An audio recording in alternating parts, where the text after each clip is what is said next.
반갑습니다, 여러분. 오늘은 유소년 스포츠의사 이론 두 번째 시간이죠. 바로 유아기 운동 발달 프로그램의 구성인데요. 자, 우리가 1강에서는 유아의 기본적인 어떤 개념들, 어떤 대상들을 유아라고 하는지, 그리고 유아들은 어떤 특징들이 있는지, 뭐 정서적인 것들은 어떤 것들이 있는지, 인지적인 것들은 어떤 것들이 있는지, 이런 개념들을 파악했다라고 하면 이제 2강에서부터는 본격적으로 운동 발달 프로그램을 어떻게 구성을 하는지 유아들의 그런 것들을 정확하게 맥락을 알고 가셔야 되겠죠. 자, 오늘도 힘차게 화이팅! 해보시죠. 자, 첫 번째입니다. 유아기 운동 발달 프로그램의 기본 원리예요. 자, 기출 다 됐죠. 15년부터 20년까지. 자, 이거는 이 중에서 하나는 100% 나온다. 그런 의미입니다. 그래서 더 뚜렷하게, 물론 저희가 제공하는 것은 유아체육론의 방대한 전체적인 이론이 절대 아니에요. 6년간 기출됐던 핵심 이론만 뽑아온 겁니다. 그래서 뭐예요? 효율성 있게 60점 이상 맞고 합격하자. 그겁니다. 자, 그런데 이 발달 프로그램의 기본 원리는 100% 나올 확률이 높다. 그 얘기죠. 자, 각각 한번 살펴볼게요. 첫 번째, 적합성의 원리예요. 적합성의 원리. 자, 적합성의 원리는 뭐냐? 유아기는 발달 단계에 따라서 가장 많은 영향을 받는 바로 민감기예요. 그래서 이를 고려해서 적절한 운동이 적용되지 않으면 안 되겠죠. 즉 효율적이면서도 긍정적인 운동 발달을 유도할 수 있어야 되겠죠. 그게 바로 뭐예요? 적합성의 원리입니다. 유아에게 적합한 운동을 지도자는 적용해야 된다. 그 얘기입니다. 아셨죠? 운동 발달, 어떤 발달 상태, 움직임의 경험, 기술, 수준, 체력, 연령 이런 것들에 따라서 적합하게 적용을 할 수 있어야 됩니다. 누가요? 바로 여러분들이요. 아셨죠? 자, 그래서 연령에 따른 적합한 프로그램의 구성 예예요. 어떤 게 적합한 거지? 뭐 2세 때는 뭘 가르치고 6세 때는 뭘 가르쳐야 되지? 기준이 뭐예요? 애매모호할 수 있죠. 아까 말씀드린 대로 학자들마다 조금씩 연도가 다르고 뭐 어떤 학자는 뭐 1세부터 3세라고 그러고 어떤 학자는 0세부터 2세라고 그러고 막 헷갈리실 것 같아요. 그래서 우리나라 국책 연구기관인 한국스포츠정책과학원에서 발표한 자료를 여러분들이 예시로 근거 삼으시면 더 명확하게 알 수 있을 것 같습니다. 뭐에 대해서? 적합성의 원리에 대해서. 그래서 2세부터 3세는 뭐예요? 부모와 함께하는 손발, 협음 향상 프로그램을 구성하는 것이 좋다. 자, 그리고 3에서 4세는 혼자 하는 활동 위주의 기본 운동. 그래서 표현력을 향상할 수 있는 프로그램이 좋다. 그 얘기입니다. 그리고 4세에서 6세는 또래. 그래서 뭐 또래 친구들이나 나이가 비슷한 그런 파트너나 그룹을 얘기하는 거죠. 그래서 함께 지각 능력을 향상시킬 수 있는 어떤 프로그램들을 구성하는 것이 좋다.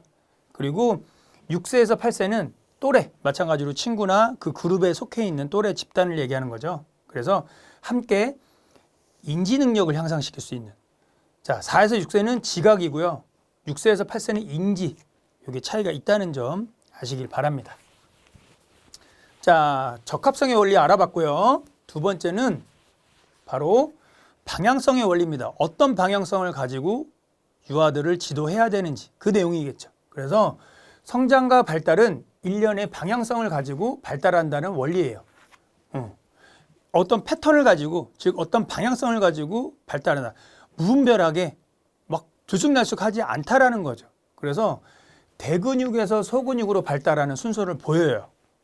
대근육에서 소근육, 그리고 머리에서 발가락 순서로, 그리고 중심에서 말초로, 그러니까 중심 부위에서 말초로 손가락까지 그렇게 어떤 방향성을 가지고 발달한다라는 원리가 바로 방향성의 원리입니다.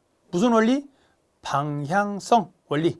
아셨죠? 자, 세 번째, 특이성의 원리예요. 특이성의 원리는 유아 운동 발달 프로그램을 구성하는데 공통적이고 일반화된 특성과 개인의 유전적 환경 어떤 그런 요인들이 각각이 다를 거 아니에요. 그런 개인의 차이를 서로 고려해야 되는 거예요. 그래서 각자 개인에 맞는 특이성을 맞춰서 특이성의 원리를 적용해서 그런 개인의 차이를 고려해서 운동 프로그램을 만들어야 된다. 그런 원리입니다. 아셨죠? 자, 네 번째 원리를 한번 볼게요. 네 번째는 뭐예요? 바로 안전성의 원리입니다. 그래서 유아기에는 호기심이 굉장히 강해요.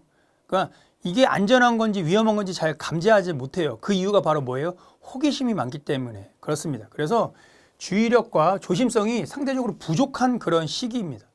그래서 위험에 대한 인식이 더 적응하기 좀 어려운 거죠. 따라서 지도자는 안전에 대해서 관심을 더 기울여야 되겠죠. 누가? 지도자는. 그래서 충분히 안전이 확보된 공간에서 활동이 이루어질 수 있도록 보다 더 세밀하게 주의하셔야 되고요. 안전 프로그램 숙지 및 안전 지도에 최선을 다해야 됩니다. 누가? 지도자는 해야 되겠죠. 지도자는 누구예요? 바로 여러분들이 되겠습니다. 자, 다섯 번째, 연계성의 원리인데요. 연령 및 성별과 신체 발달 프로그램 특성의 변화의 순서를 조직적으로 연계하는 거예요. 그래서 신체 발달, 정서적, 사회적 발달을 위한 교육 프로그램이 연계성 있게, 그러니까 서로 연계성, 관련이 있게끔 프로그램을 만들어야 된다는 것이죠.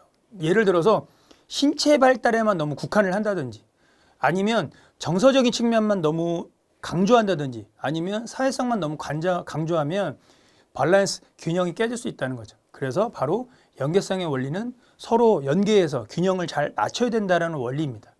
여섯 번째는 다양성의 원리예요. 그래서 개인의 기술 능력 차이가 어때요? 각각이 다르겠죠. 그래서 다른 생각과 지도 방법을 말하며 프로그램은 뭐예요? 재미있고 다양한 경험을 제공해야 돼요. 그렇겠죠. 그래서 지속적이고 체계적인 운동 프로그램을 제공해야 되는 것이 바로 뭐예요? 다양성 있게 프로그램들을 제공해야 된다. 그겁니다. 아셨죠? 자, 두 번째 한번 볼게요. 두 번째는 유아기 운동 프로그램의 구성 요소예요. 구성 요소. 그래서 기초 운동 및 프로그램 구성인데요. 운동 프로그램의 구성 개념을 한번 살펴볼게요. 어떤 프로그램들을 해야 되는지 기본적인 개념을 얘기하고 있는 겁니다. 그래서 첫 번째는 움직임의 범위. 그래서 안전성 운동, 이동 운동, 물체 조작 운동, 복합 운동 이런 것들을 바로 움직임의 범위를 보고 프로그램을 구성을 해야 된다. 그런 개념입니다. 두 번째는 프로그램의 내용인데요. 게임이냐, 무용이냐, 체조냐 그런 것들을 잘 보고 구성을 해야 된다는 얘기고요. 세 번째는 인지의 개념이에요. 그래서 움직임 개념을 중심적으로 보고 활동 개념 중심적으로 보고 그리고 기술 개념 중심적으로 보고 이런 인지적인 개념들을 파악하고 이게 지금 움직임 개념의 중심의 수업이냐 아니면 활동 개념의 중심의 프로그램이냐 이런 것들을 고려해야 된다는 것이죠. 그리고 발달 단계는 기본 움직임 그리고 전문화된 움직임으로 이야기를 하고 있습니다. 그리고 기술 수준은 당연히 초급, 중급, 상급으로 나눠야 되겠죠. 기술 수준이 떨어지는 애를 갑자기 고급화된 운동 기술을 가리키면 부작용이 있을 수 있잖아요. 그래서 초급, 중급, 상급 이렇게 나누는 겁니다. 그리고 체력 요소는 건강 관련 요소가 있고요. 기술 관련 요소가 있습니다. 그리고 마지막 교수 방법은 직접 교수법, 간접 교수법, 혼합적인 그런 믹스된 교수법 이런 것들이 있습니다. 자, 유아기 운동 프로그램의 구성 시 고려해야 될 사항들이 있을 거 아니에요. 어떤 것들을 고려해야 될까요? 첫 번째, 연령과 발달에 따라서 개인차와 신체적, 정서적, 사회적, 인지적 균형 발달을 고려해야 되겠죠. 그렇죠. 각각이 고려를 해서 프로그램을 제공을 해야 되겠죠. 그리고 팀과 개인 운동의 배합이 적절해야 돼요. 그러니까 너무 개인 운동만 한다든지 아니면 팀 훈련만 한다든지 팀 훈련 속에서 얻을 수 있는 교훈이 있고 교육이 있고 개인 운동에서 얻을 수 있는 교훈이 있고 어떤 그런 내용들이 있는 것이죠. 그리고 그런 배합들이 활동적이면서도 흥미롭게 아이들이 흥미를 잃어버려서 참여하지 않을 거 아니에요. 흥미롭지 않은데 참여하겠어요? 안 하겠어요? 성인들도 안 하는데 아이들은 몰입도나 집중도가 더 떨어지겠죠. 그렇기 때문에 흥미롭게 구성을 해야 된다는 것이죠. 그리고 평가와 피드백이 반드시 있어야 된다는 것입니다. 자, 유아기 운동의 형태인데요. 기초운동이에요. 기초운동. 그래서 일상생활에서 이루어지는 뭐예요? 대근육 기술로 아동기 때 숙달을 해야 된다. 앞서 말씀드렸지만 방향성 원리에서 뭐예요? 대근육에서 소근육으로. 그렇기 때문에 아이들은 대근육 운동을 하는 게 좋습니다. 그 얘기예요. 아동기 스스로 걷고 환경에서 자유롭게 움직일 수 있는 시점에서 발달이 이루어진다. 그게 바로 기초운동의 특징이죠. 자, 그래서 이것도 한국스포츠정책과학원에서 학자들마다 막 얘기가 달라요. 그리고 뭐 미국에 있는 거 뭐 다 각각이 다르겠죠. 안전성 운동은 축 이용 기술 그리고 정적, 동적 운동으로 나뉘죠. 그리고 이동 운동은 기초 운동 그리고 복합 운동으로 나뉘어지고요. 조작 운동은 추진 운동, 흡수 운동으로 나눠집니다. 각각의 유형들을 잘 살펴보시고 여러분들이 한 2번, 3번 보셔서 반드시 이 부분에서는 한 문제 이상은 나온다고 저는 생각을 하니까요. 잘 알고 가시길 바랍니다. 자, 다음은 지각운동의 개념인데요. 어떤 개념이 있는지 한번 살펴볼게요. 지각운동 능력은 상호 의존적인 관계가 있습니다. 그래서 발달을 위해서는 정신과 신체의 조절 능력을 강화해야 되고 결합하는 그런 부분들이 굉장히 중요한 포인트겠죠. 그래서 다양한 감각 체계로부터 자극 정보를 단순하게 획득하는 것에서 획득된 자극을 뇌로 전달해서 그 정보의 의미를 해석하고 통합하는 능동적인 과정을 바로 지각운동의 어떤 개념이라고 이해하고 가시면 좋겠어요.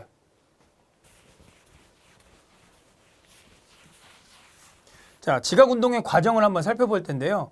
첫 번째, 감각 정보 입력입니다. 그래서 감각 양식은 시각, 뭐 보는 거, 그 다음에 청각, 듣는 거, 촉각, 만지는 거. 운동은 감각은 다양한 운동들을 하는 거, 뭐 축구 다르고 농구 다르고 다 다르겠죠. 그런 것들을 자극을 수용하는 단계입니다. 수용하는 단계. 그리고 두 번째는 감각을 통합해요. 지금까지 수용된 보고, 느끼고, 들은 것들을 자극들을 조직화하고 기존의 기억 정보와 통합하는 그런 과정을 이야기합니다.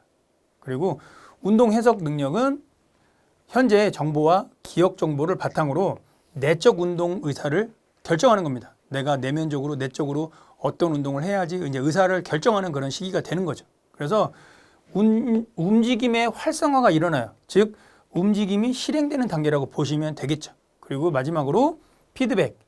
특히 유아체육에서는 피드백이 굉장히 중요하다라고 말씀을 드렸죠. 그래서 다양한 감각 양식에 대한 움직임의 평가를 통해서 또 새로운 주기가 일어날 수 있는 피드백 주고 다시 또 새로운 주기.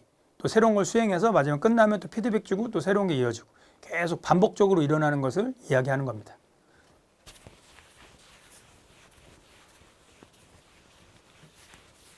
지각운동 발달 프로그램의 요소인데요. 자, 이것도 거의 매년 나왔다. 거의 나올 확률이 100%에 가깝다.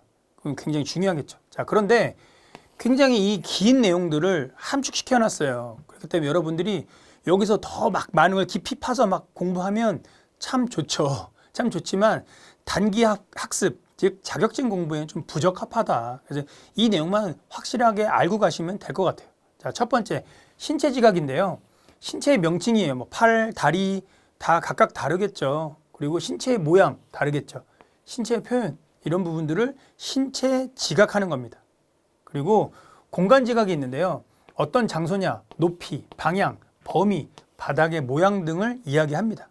그리고 방향 지각은 방향, 말 그대로 뭐 앞이냐, 뒤냐, 옆이냐, 위냐, 아래냐, 좌, 우, 비스듬히 이런 방향적인 지각을 이야기하고요. 시간 지각은 속도, 리듬인데요. 실제로 시험에 나왔었던 거죠. 뭐 주빈이는 뭐 어떤 운동을 어떻게 하는데 음악에 맞춰서 한다. 그럼 뭐예요? 속도, 리듬에 맞춰서 하는 거니까 무슨 지각이에요? 시간 지각이라는 것이죠. 그리고 관계 지각은 신체 간의 관계. 그렇죠. 각 팔이 하는 역할이 있고 다리가 하는 역할이 있고 다 각각이 다르잖아요. 그리고 사람과의 관계. 그렇죠. 지도자가 다르고 뭐 아빠의 역할이 다르고 엄마의 역할이 다르고. 그리고 물체와의 관계. 공은 던지는 거야. 주고받는 거야. 줄넘기는 뛰어넘는 거야. 이런 물체의 관계들을 이해하는 그런 관계의 지각이 있고요. 그리고 움직임의 질은 균형, 시간, 힘, 흐름 이런 부분들이 있습니다. 자, 그래서 시험이 어떻게 나올지는 몰라요. 하지만 지각운동 발달 프로그램의 구성 요소에서 신체 지각은 뭐다? 그리고 방향 지각은 뭐다? 확실하게 여러분이 딱 선명하게 알고 가시면 문제가 어떤 유형으로 나와도 헷갈리지 않을 수 있겠죠. 그겁니다.